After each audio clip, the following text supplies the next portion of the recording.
Good evening. Luca? Yes. Oh, No, other side. oh.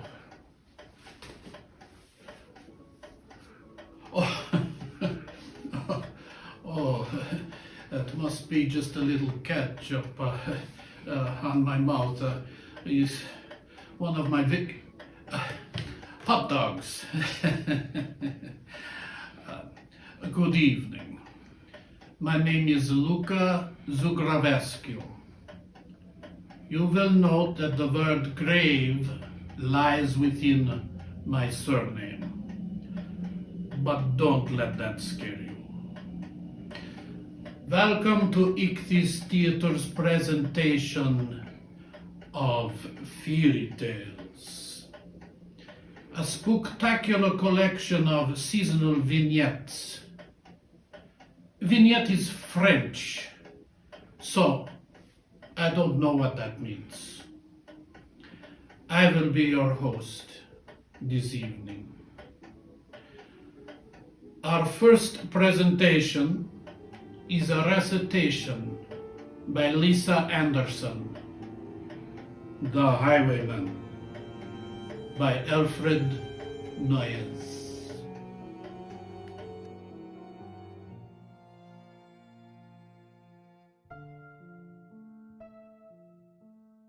The Highwayman by Alfred Knowles. The wind was a torrent of darkness amongst the gusty trees. The moon was a ghostly galleon tossed upon cloudy seas.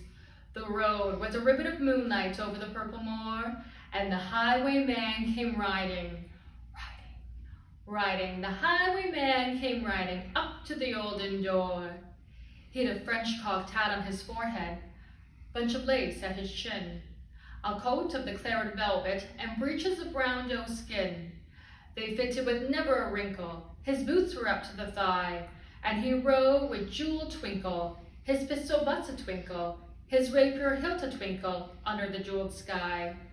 Over the cobbles he clattered and clashed in the darkened yard, and he tapped with his whip on the shutters, but all was locked and barred. He whistled a tune to the window, and who should be waiting there but the landlord's black-eyed daughter, Bess, the landlord's daughter, plaiting a dark red love knot into her long black hair.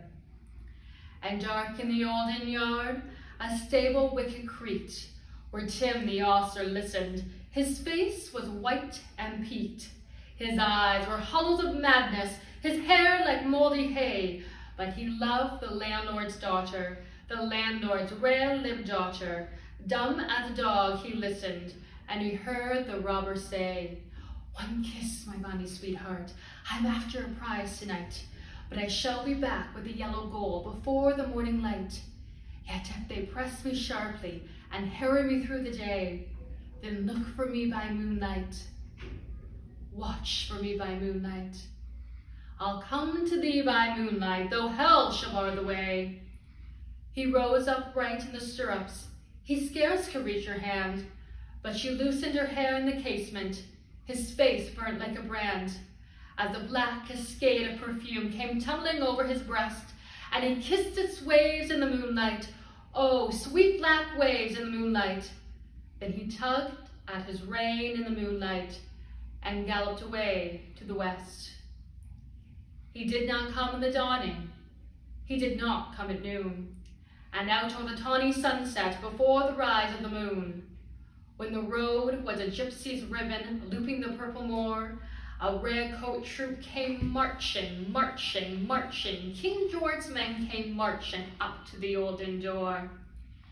They said no word to the landlord. They drank his ale instead, but they gagged his daughter and bound her to the foot of her narrow bed. Two of them knelt at her casement, with muskets at their side. There was death at every window, and hell at one dark window, for Bess could see through the casement the road that he would ride. They had tied her up to attention, with many a sniggering jest. They bound a musket beside her, with the barrel beneath her breast. "Now keep good watch," and they kissed her.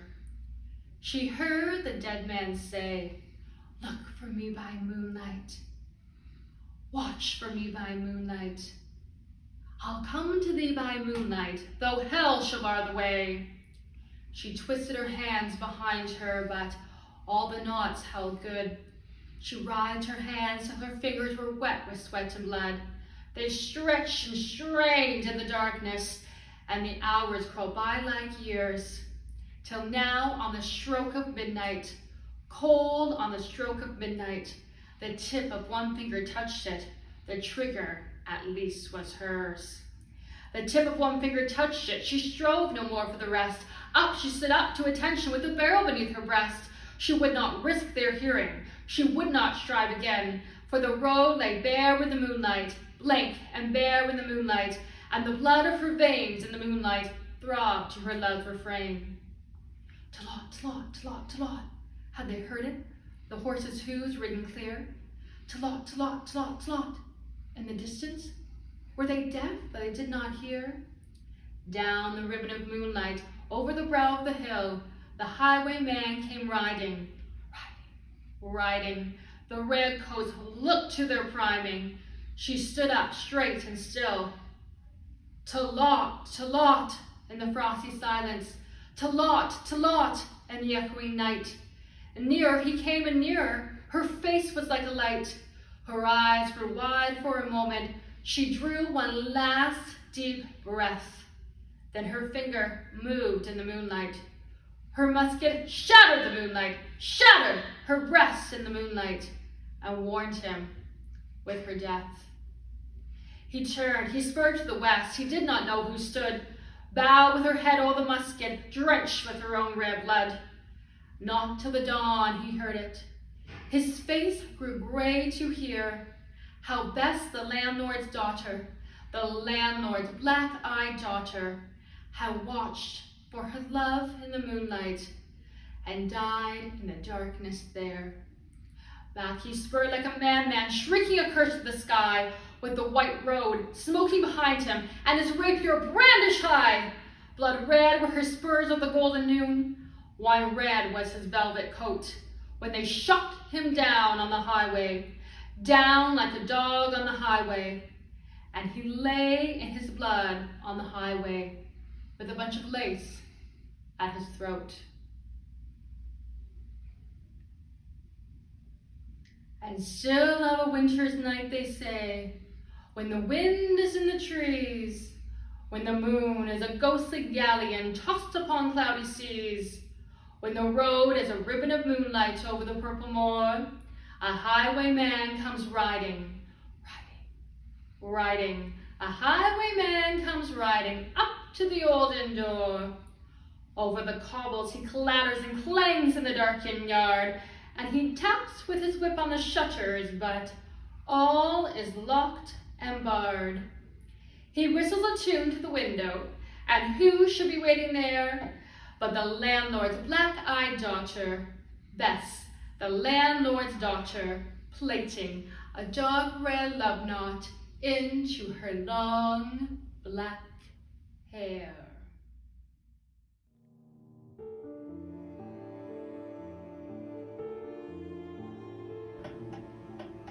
Oh, that was mystifying. So, what did we learn from this piece? 1. Avoid girls named Bess. And 2. If you're going to take the highway, get rid of the horse. Buy a jeep. Now, we are going to have a tour of the Bell Homestead provided by curator Brian Wood. No, Wood. Wood. No, Wood. Brian Wood. That's what I said. Brian Wood. Take it away, Brian.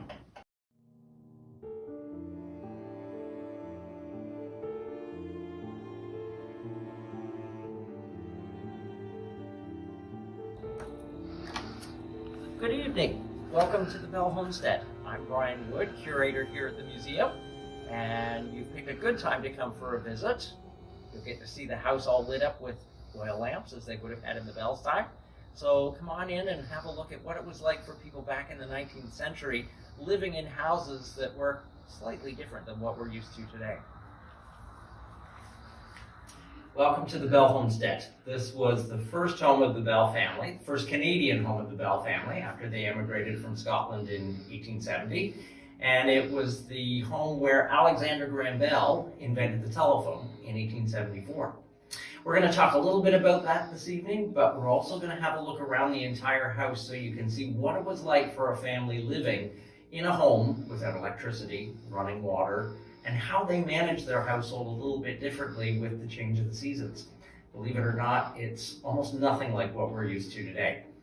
First thing to point out is the fact there was no electricity in the house, in any house at this point in time. All of the lamps in this house burn oil. So at about this time in the evening, someone would be going around with matches to light the lamps in all of the rooms that were being used. You did not light the lamps in rooms that you weren't using because just like today, you didn't want to waste the oil, or as in today, the electricity. So let's start with the first of the everyday rooms. Now today we would call it the living room. Once we're in that space, I'll tell you what it was called back in the 1870s. Now if this were your own home today, you would probably call this the living room. This is the everyday room of the house, where the family would spend their evenings together. This was also a room that was used primarily by Alexander Graham Bell's father, who was often known as Professor Bell, because he was a teacher of speech. This is his desk right here in the corner. And in those days, living rooms were often referred to as the library, because this is a room where a lot of reading and writing was done, of course, but this is also where Alexander's father used to teach his students. Many of his students had trouble talking, so they would come and take lessons with him to learn how to speak better. Now in the evenings, this really was a living room for the family. Alexander's father often just spent his evening relaxing here on what's called a day bed, reading the day's paper and so on and so forth. His mother Eliza, who was the artist of the family, would often spend her time painting and sketching in this room. At other times, she would sit here writing her own letters, because at this point in time, people wrote letters to each other almost every day. Unlike today where we can email and text, back then you actually sat down and wrote a letter, and the library was the proper room to do that in. Now, it might seem a little bit eerie in this Victorian house at this point in the day, because all of the lamps are lit with coal oil and not with electricity for the most part. It's a little dimmer than what we're used to. And I guess for that reason, people often think of Victorian houses as being a little bit spooky. But I find this house very comfortable. The next of the everyday rooms is the dining room. So we're going to head into that space so you can see where the family took all of their meals. So I'm just going to grab my lamp here,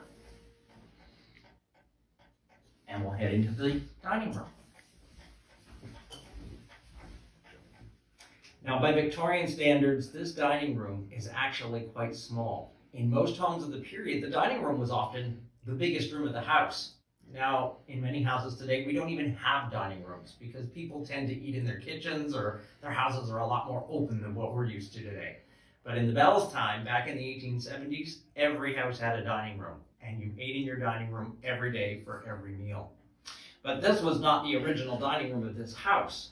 This house was actually built before the Bells ever lived here, and the first owner built it so that what the Bells used as the library was meant to be the dining room. But because Melville took it as his library, Alexander's mother Eliza made this their dining room. And they ate every meal in this room, 4 meals a day, the 3 that we're used to, as well as what they would have had as afternoon tea at about 5 o'clock, which was another meal. At times, this room could be very formal, though, when the family had evening supper guests. In fact, they could make their table larger by inserting a leaf in the center to accommodate more people around the table. But again, just like the other rooms, it was lit with candles and oil lamps, which actually gave it a very comfortable atmosphere, as it were. And in those days, you never brought the pots and pans to the table to serve up a meal. Everything was served in proper dinnerware. And so you'll see a lot of different items in the dining room that we might not even use today. Even what's called a soup tureen, which was used specifically just to serve soup. This room was also a bit of a living room for the family if they were the only people at home. If there were no guests here, sometimes they just stayed in the dining room after supper. And one of the favorite pastimes was listening to Alexander play the piano. And in the corner here, we have a little melodeon. It's not quite as big as a piano. This is actually more of a pump organ, and believe it or not, this is the first musical instrument that was ever played over the telephone. Alexander used it to test the telephone here in Brantford in 1876. Now, to see where all of those wonderful meals were prepared, let's head into the kitchen next. I'll grab my lamp again just to make sure I have enough light.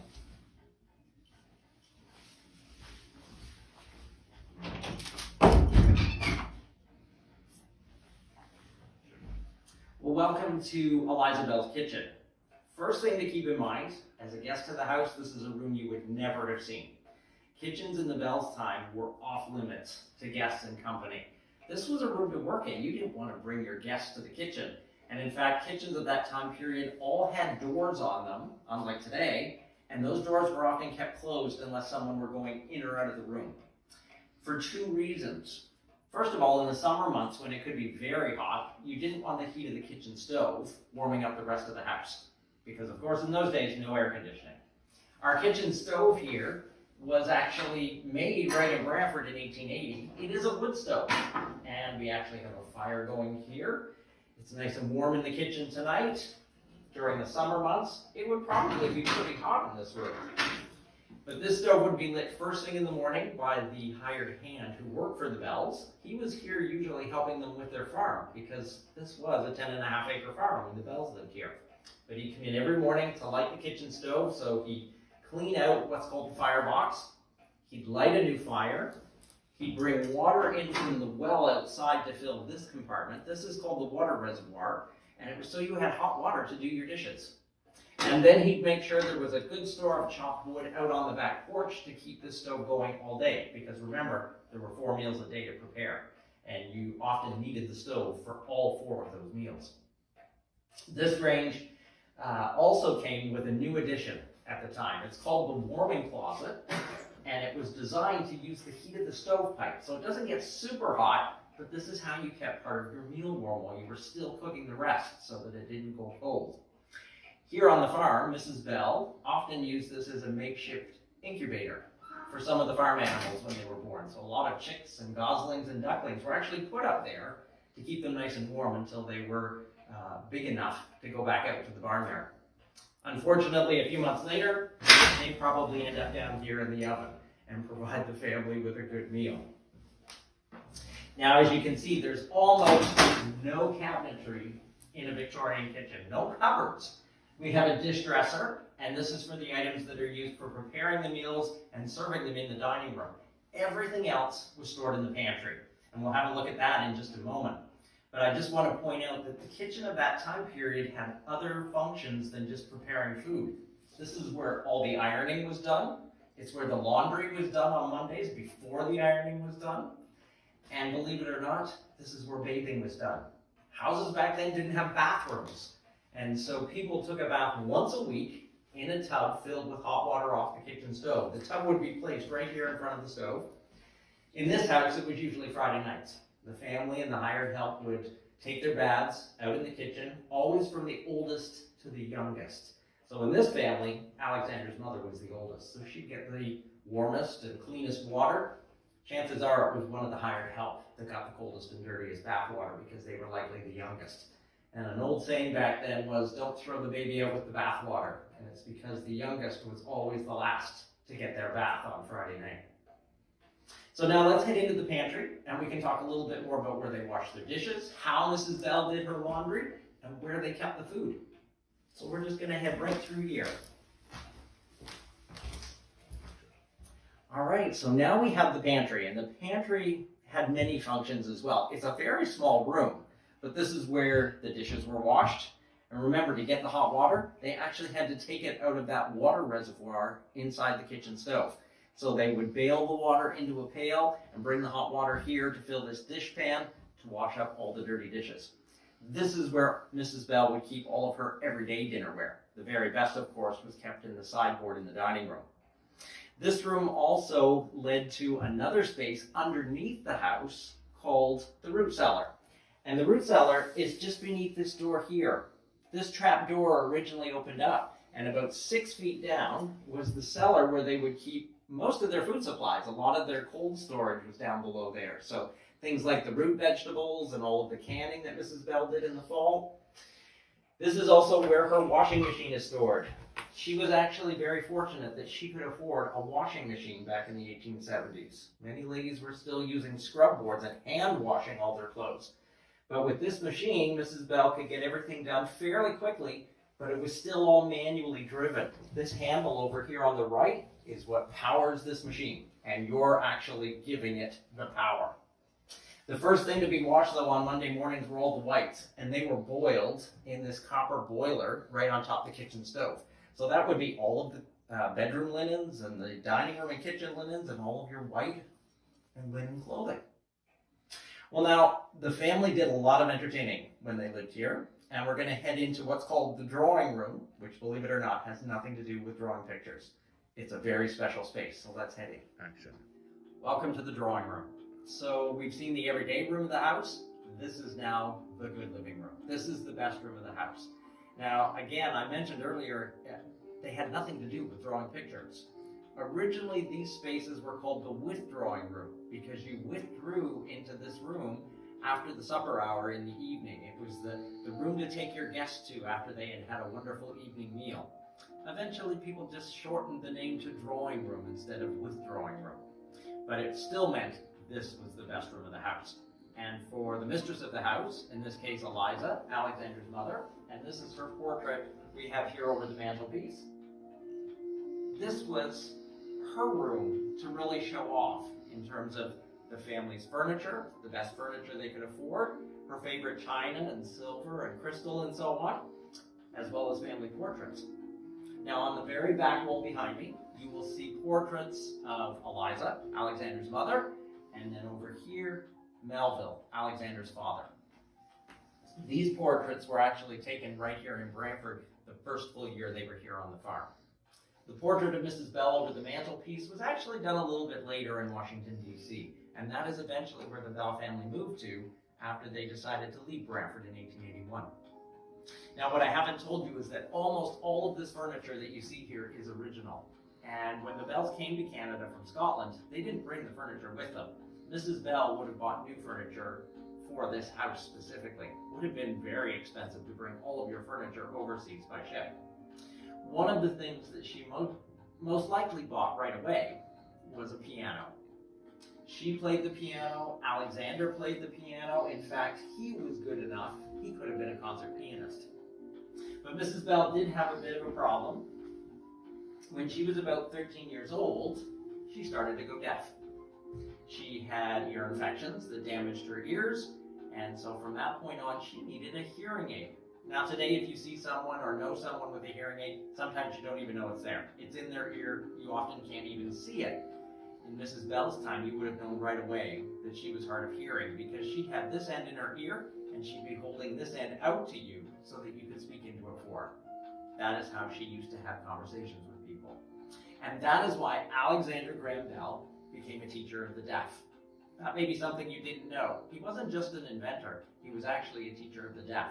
And all of the students that he taught learned to speak. He never taught them sign language. He felt that sign language was important, but he also felt it was important that they learn how to use their voices as well. So he was often away from home teaching at a school for the deaf in Boston, Massachusetts, and then would come back to Brantford for the summer and spend that time with his parents. And it was while he was here with his parents that he invented the telephone.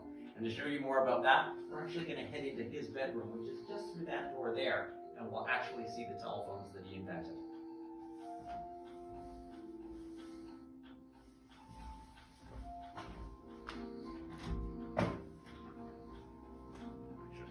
So the room that we're in now was actually added to the house by the Bell family.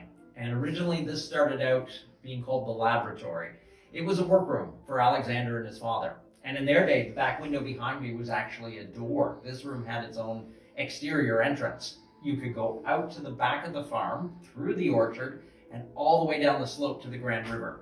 And at that spot, Alec had a space that he called his dreaming place. And in the summers, when he was home with his parents, that is where you'd find him in the afternoon working on his ideas, one of which was the telephone. So this eventually became his bedroom and study. He worked in Boston, Massachusetts. He'd come back to Brantford for the summers, and his parents decided that he probably needed his own study. So they moved him into this room. It became a bedroom and study for him, and it was perfect because he never went to bed early. The earliest you might find Alec climb into bed was 1 o'clock in the morning, because to his mind, the best hours to think were when everyone else was asleep.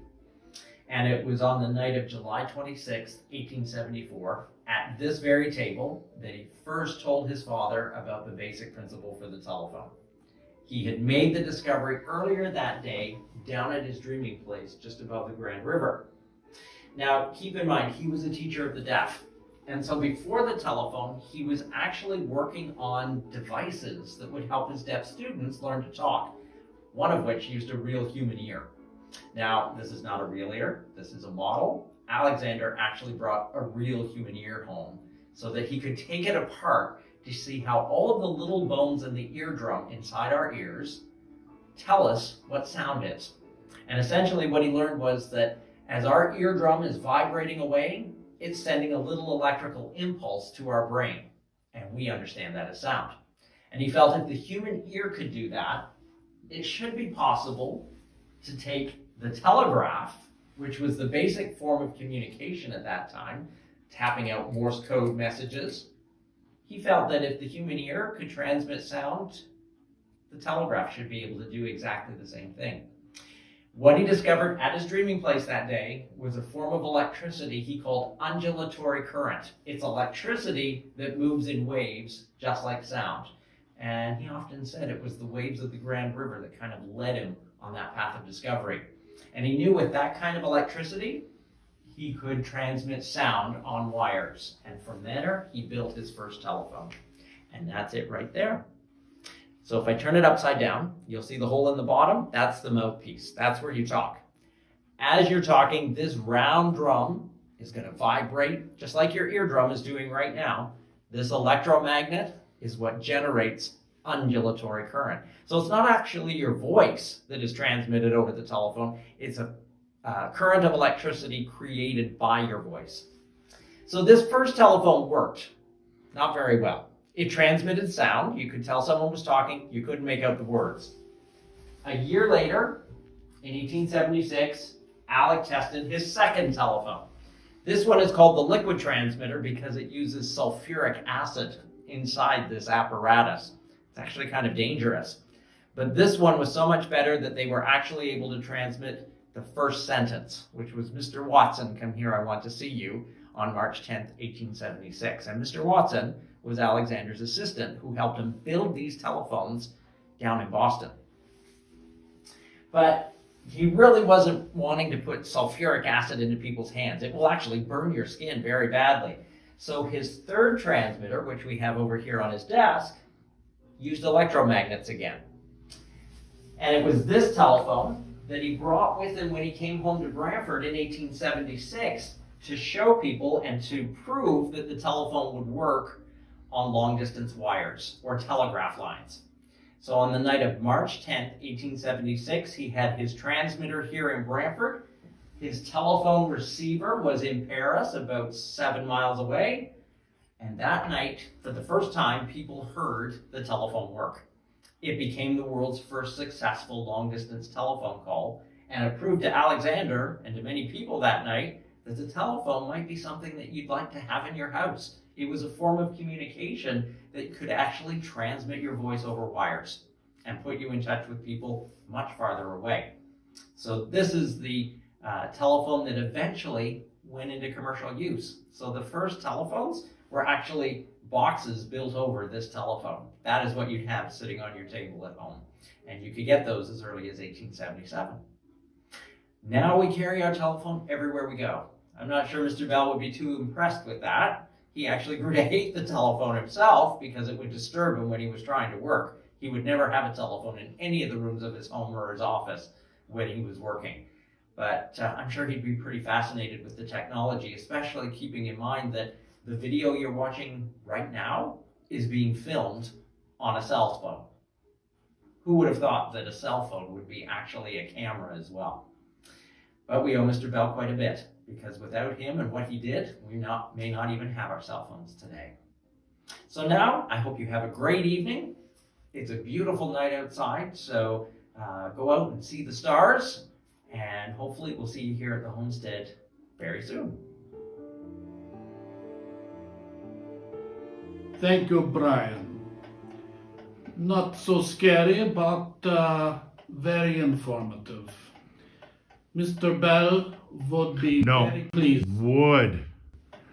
Mr. Bell would be Fine. very pleased. Now, back to the scary stuff. Greg Wilson is going to read for us a story written by H.P. Lovecraft called The Terrible Old Man.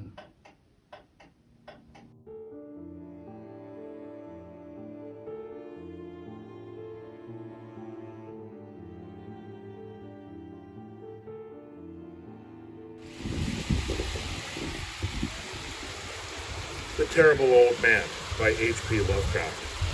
It was the design of Angelo Ricci and Joe Chesnack and Manuel Silva to call on the Terrible Old Man. This old man dwells all alone in a very ancient house in Water Street near the sea, and is reputed to be both exceedingly rich and exceedingly feeble, which forms a situation very attractive to men of the profession of Messrs. Ricci, Chesnack, and Silva, for that profession was nothing less dignified than robbery. The inhabitants of Kingsport say and think many things about the terrible old man, which generally keeps him safe from the attentions of gentlemen like Mr. Ricci and his colleagues, despite the almost certain fact that he hides a fortune of indefinite magnitude somewhere about his musty and venerable abode. He is in truth a very strange person, believed to have been a captain of East India clipper ships in his day, so old that no one can remember when he was young, and so taciturn that few know his real name. Among the gnarled trees in the front yard of his aged and neglected place, he maintains a strange collection of large stones, oddly grouped and painted, so that they resemble the idols in some obscure Eastern temple. This collection frightens away most of the small boys who love to taunt the terrible old man about his long white hair and beard, or to break the small paned windows of his dwelling with wicked missiles. But there are other things which frighten the older and more curious folk, who sometimes steal up to the house to peer in through the dusty panes. These folks say that on a table, in a bare room, on the ground floor, are many peculiar bottles. In each of these, a small piece of lead suspended pendulum-wise from a string.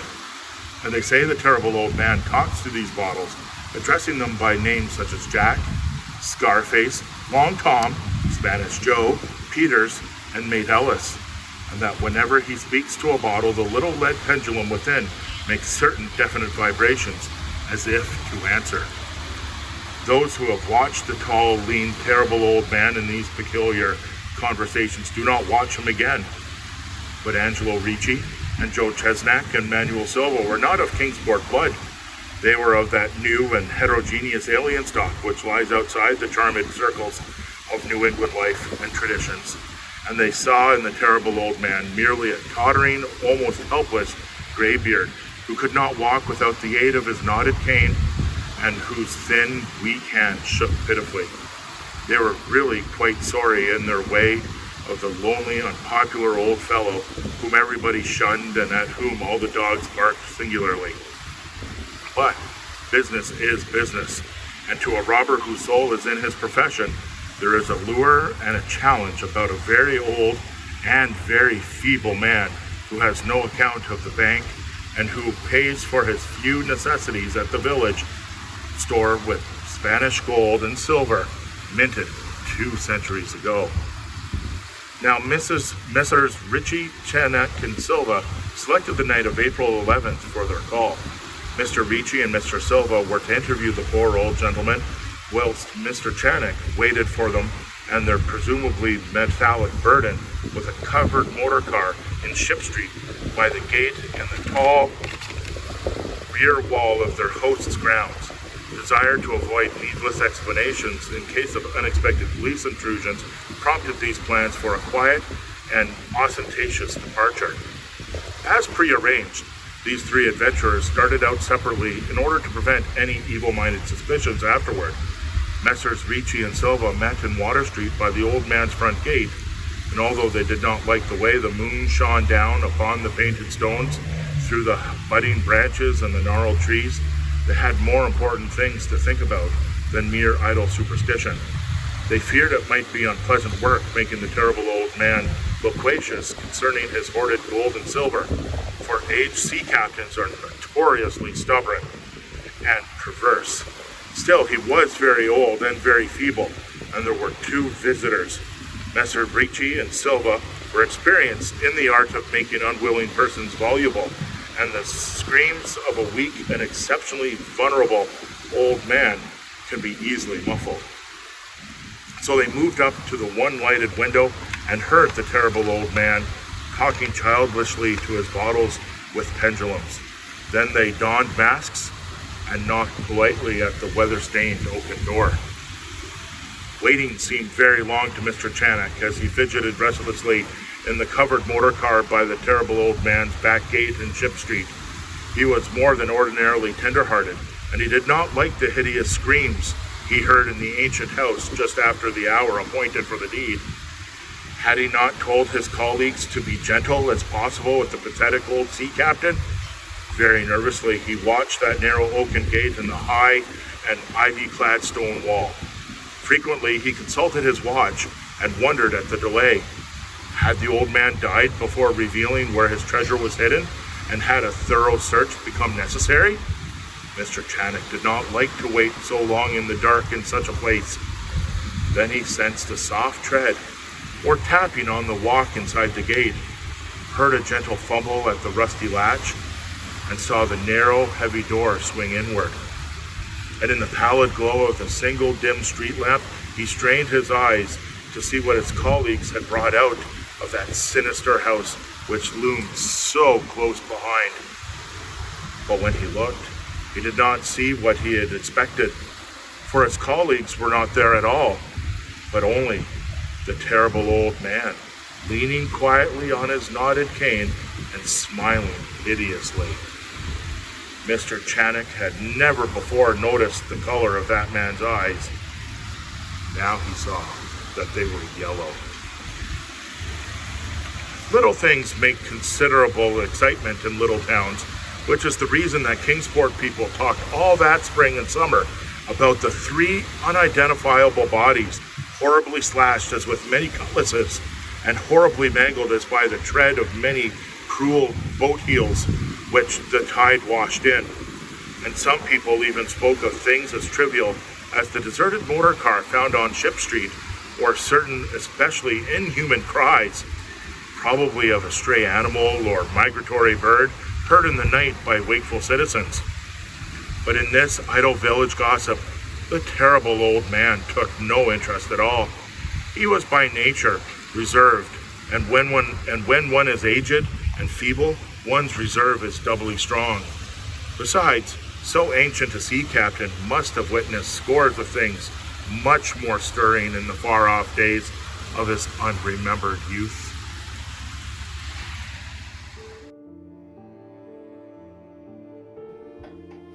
Ooh. Okay, so what did we learn from this story? 1. Do not tick off old men in the neighborhood. 2. Only communicate from sidewalk. Do not go through the gate. Or 3. You may end up in a bottle. Okay, good. And now we will go to a classic. The Raven by Edgar Allan Poe, as read by Jessica Tutin.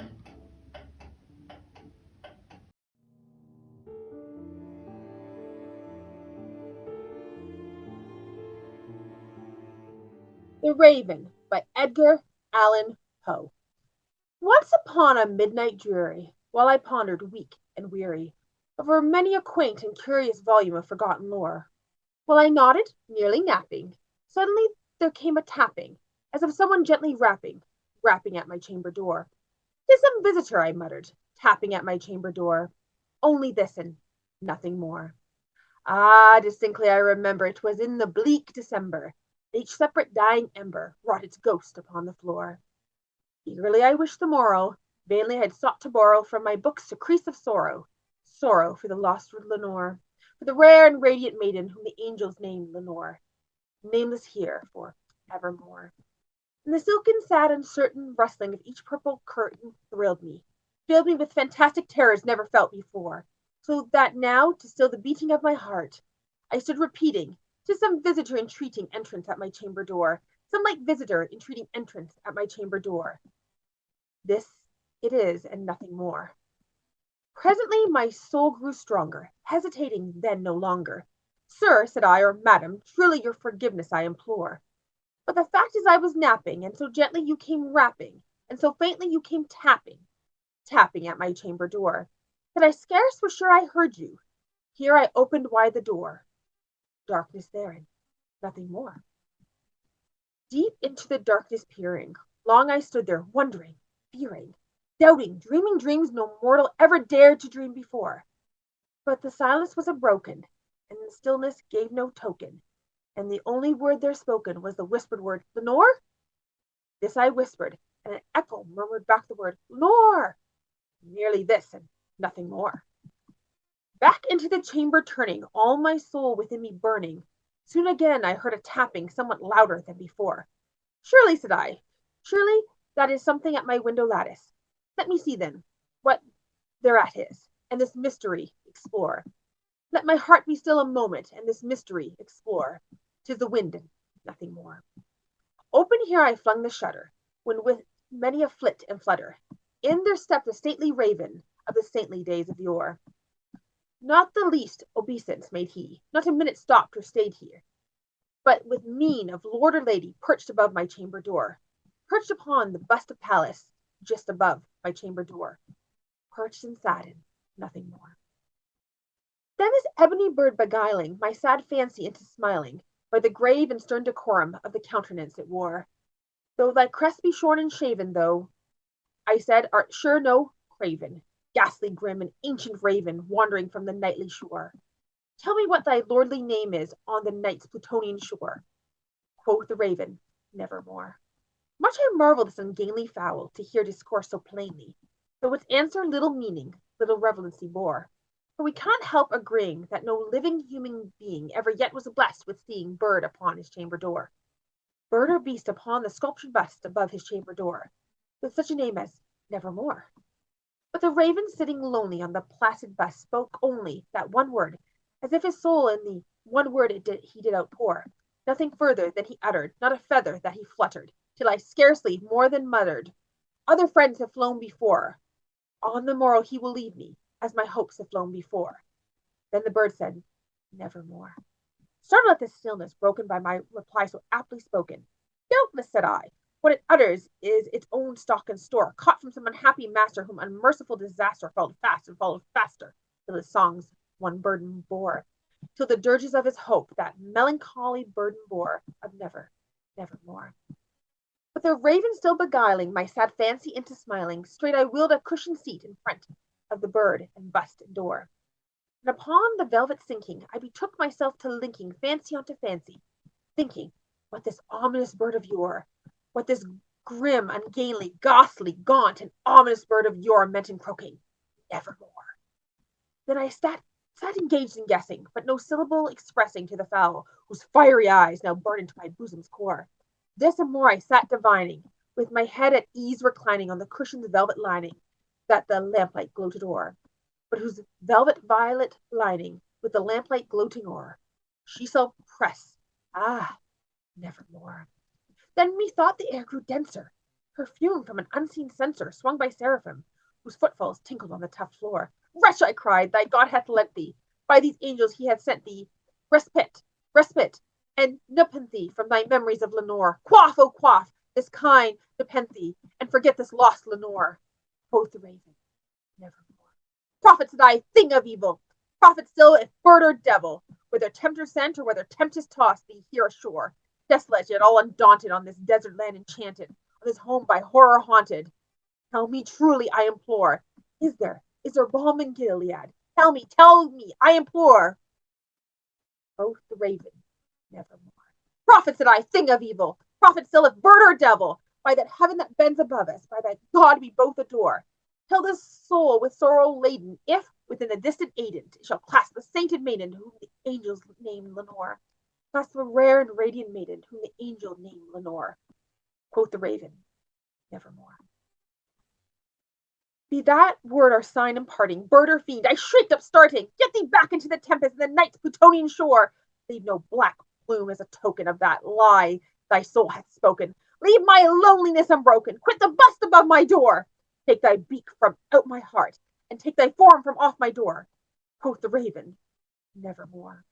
And the raven, never flitting, still is sitting on the pallid bust of Pallas, just above my chamber door. As eyes have all the seeming of a demon's that is dreaming, and the lamplight o'er him streaming throws his shadow on the floor. And my soul from out that shadow that lies floating on the floor shall be lifted nevermore.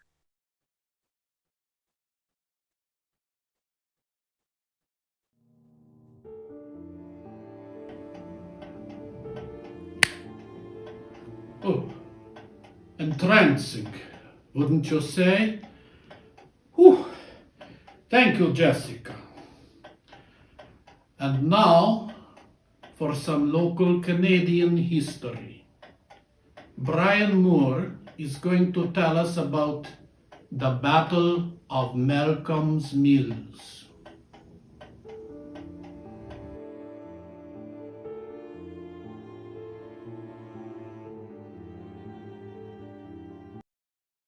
The smell of burnt wood, gun smoke, and stale blood still hung in the air while flies buzzed about. It was Wednesday, November the 9th, 1814, and Captain Peter Chambers was inspecting the battle site from a conflict that had taken place 2 days earlier around the Mackenzie Creek, just below the mill pond of the Malcom family. Here he came across Private Edwin Barlow and Sergeant Charles Collins. 2 weeks earlier, U.S. Brigadier General Duncan MacArthur led a force of 700 mounted Kentucky and Ohio volunteers with a handful of native warriors across the St. Clair River to invade Upper Canada in the third year of the War of 1812. The force advanced rapidly up the Thames River Valley, causing destruction and confusion as they went. An objective was to destroy the mills and storehouses, which were the main industry of the times, and to pillage and burn the countryside of anything of value. Ultimately, the goal was to devastate the Six Nations settlements along the Grand River, and then to aim for the head of Lake Ontario, where the British Navy was anchored below the Burlington Heights.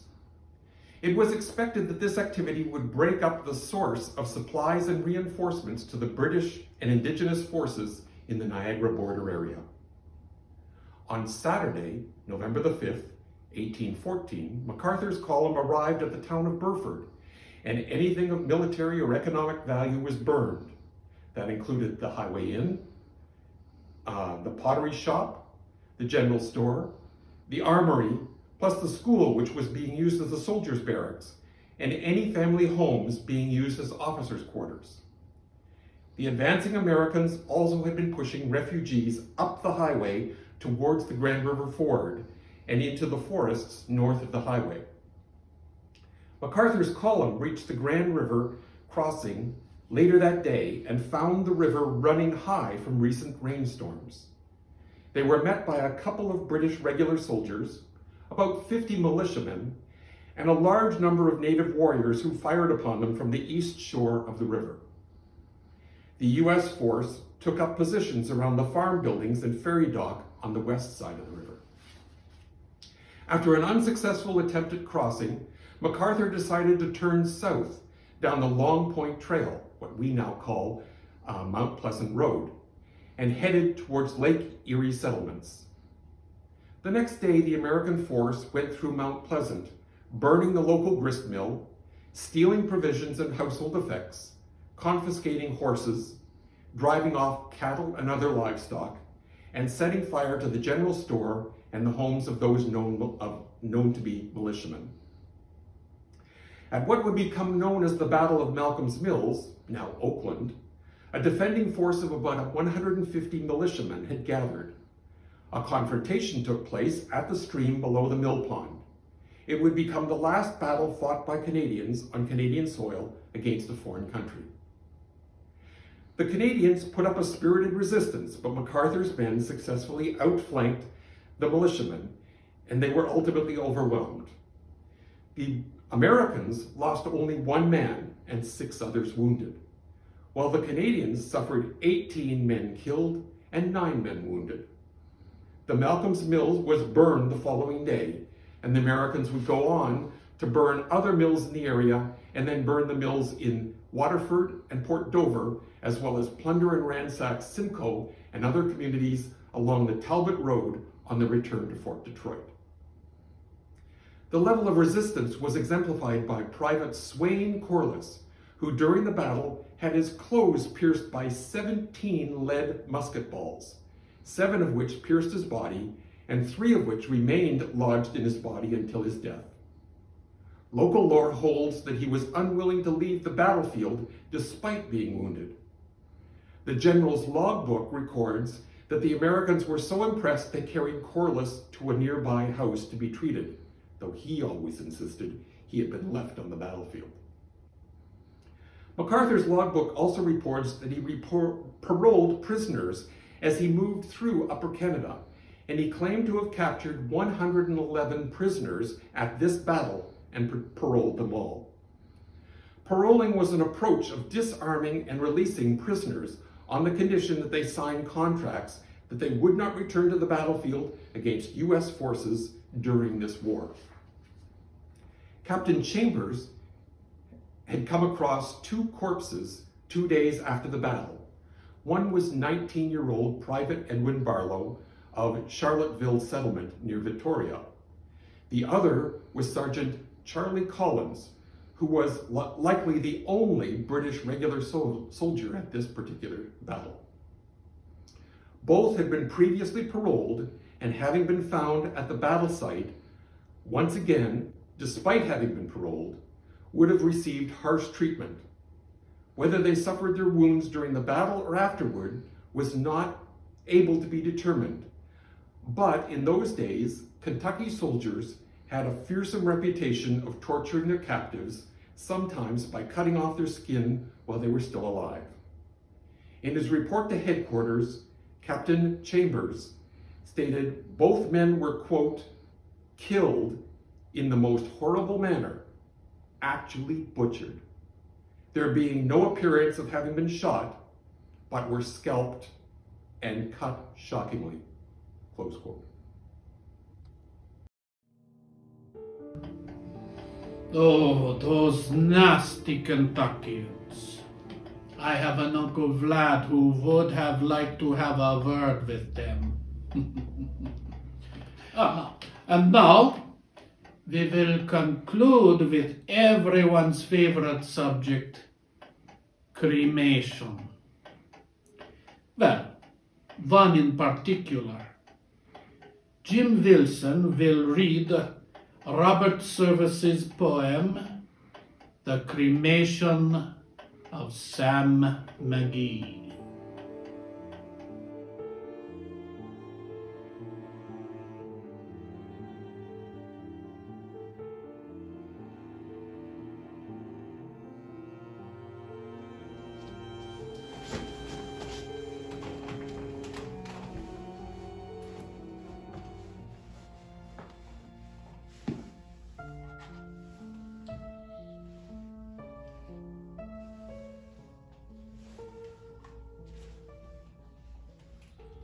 The Cremation of Sam McGee by Robert W. Service.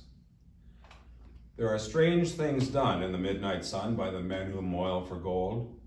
The Arctic trails have their secret tales that would make your blood run cold.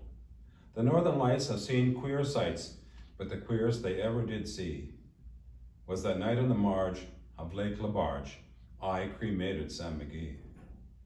Now, Sam McGee was from Tennessee, where the cotton blooms and blows. Why he left his home in the south to roam round the pole, God only knows. He was always cold, but the land of gold seemed to hold him like a spell, though he'd often say in his homely way that he'd sooner live in hell. On a Christmas day, we were mushing our way over the Dawson Trail, talk of your cold. Through the parka's fold it stabbed like a driven nail. If my eyes we'd close, then the lashes froze till sometimes we couldn't see. It wasn't much fun, but the only one to whimper was Sam McGee. And that very night, as we lay packed tight in our robes beneath the snow, and the dogs were fed and the stars o'erhead were dancing heel and toe, he turned to me and Cap, says he, I'll cash in this trip, I guess. And if I do, I'm asking that you won't refuse my last request. Well, he seemed so low that I couldn't say no. Then he says, with a sort of moan, it's the cursed cold, and it's got right hold, till I'm chilled clean through to the bone. Yet, 'tain't being dead. It's my awful dread of the icy grave that pains.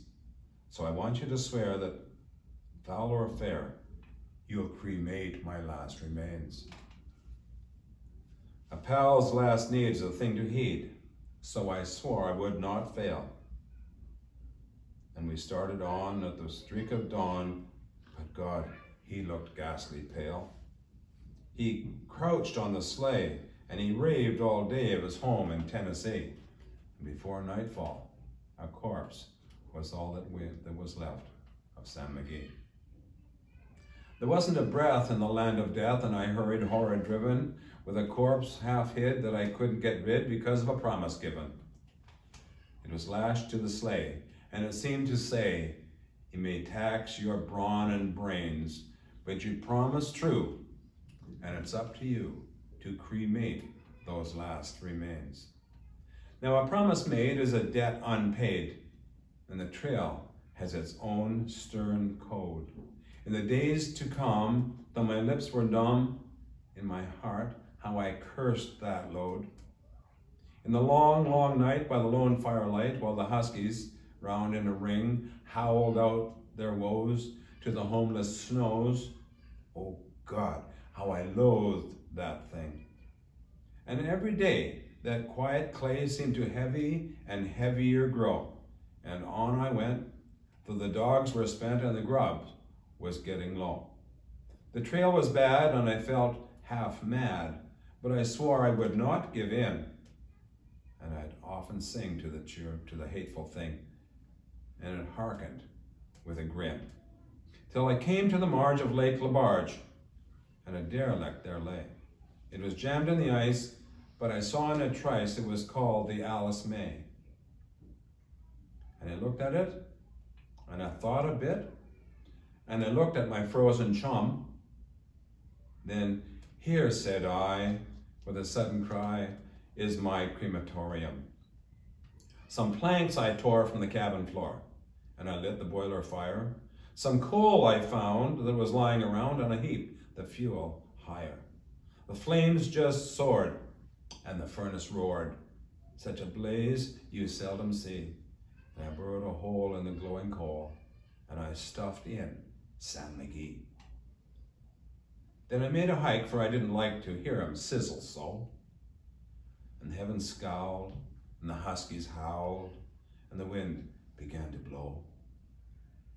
It was icy cold, but the hot sweat rolled down my cheeks, and I don't know why.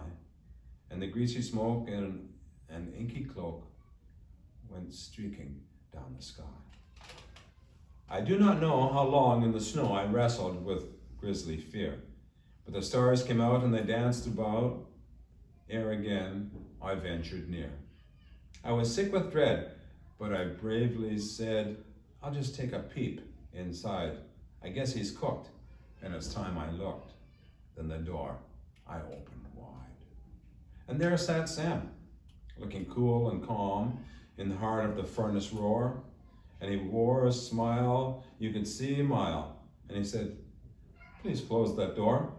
It's fine in here, but I greatly fear you'll let in the cold and storm. Since I left Plum Tree down in Tennessee, it's the first time I've been warm. There are strange things done in the midnight sun by the men who moil for gold. The Arctic trails have their secret tales that would make your blood run cold. The northern lights have seen queer sights, but the queerest they ever did see was that night in the marge of Lake Labarge. I cremated Sam McGee.